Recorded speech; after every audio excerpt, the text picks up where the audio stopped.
Hi viewers, இன்றைக்கி நம்ம என்ன செய்ய போகிறோம்னா கேசரி செய்ய போகிறோம். இது செய்ய தேவையான பொருள்னு பார்த்தோம்னா 1 கப்பு ரவை, 1½ கப்பு சர்க்கரை, 3 கப்பு தண்ணி, கொஞ்சம் முந்திரி, திராட்சை, ஏலக்காய், நெய், கொஞ்சம் எண்ணெய்.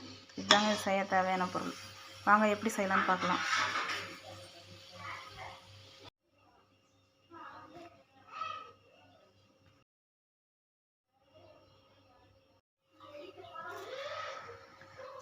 அரை கிலோ ரவை எடுத்துருக்கோம். இப்போ அரை கிலோ ரவையை நெய்யில் வறுத்துடலாம். கேசரி செய்ய தேவையான பொருள்: ரவை அரை கிலோ, சர்க்கரை 3/4 கிலோ, 1க்கு 1½ போடணும். 1 கப்பு ரவைனா 1½ கப்பு சர்க்கரை போடணும். இந்த ஏலக்காவோட சர்க்கரை போட்டு அடித்து வச்சுருக்கேன். முந்திரி, திராட்சை, நெய், கலருக்கு கொஞ்சம் கேசரி பவுடர். வாங்க எப்படி செய்யலாம்னு பார்க்கலாம். எண்ணெய் ஊற்றியாச்சு.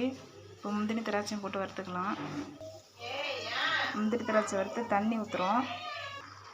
தண்ணி ஊற்றியாச்சு. 1 கப்பு ரவைனா 3 கப்பு தண்ணி ஊற்றணும் கேசரிக்கு. அதோட கொஞ்சம் ஃபுட் கலர் ஆட் பண்ணிக்கலாம். கொஞ்சமாக உப்பு போட்டுக்கலாம். ஃபுட் கலர் ஆட் பண்ணியாச்சு. கொஞ்சமாக உப்பு, ஒரு பிஞ்சு உப்பு, ஏன்னா சுகர் கொஞ்சம் தூக்கி கொடுக்கும், அதுக்கோசரம் கொஞ்சம் உப்பு போட்டுக்கிறோம். தண்ணி கொதிச்சு ரவை போட்டாச்சு. தண்ணி கொஞ்சம் சுண்டி வச்சு, தண்ணி சுண்ட பிறகு இப்போ நம்ம எடுத்து வச்சுருக்க சர்க்கரையை போடணும்.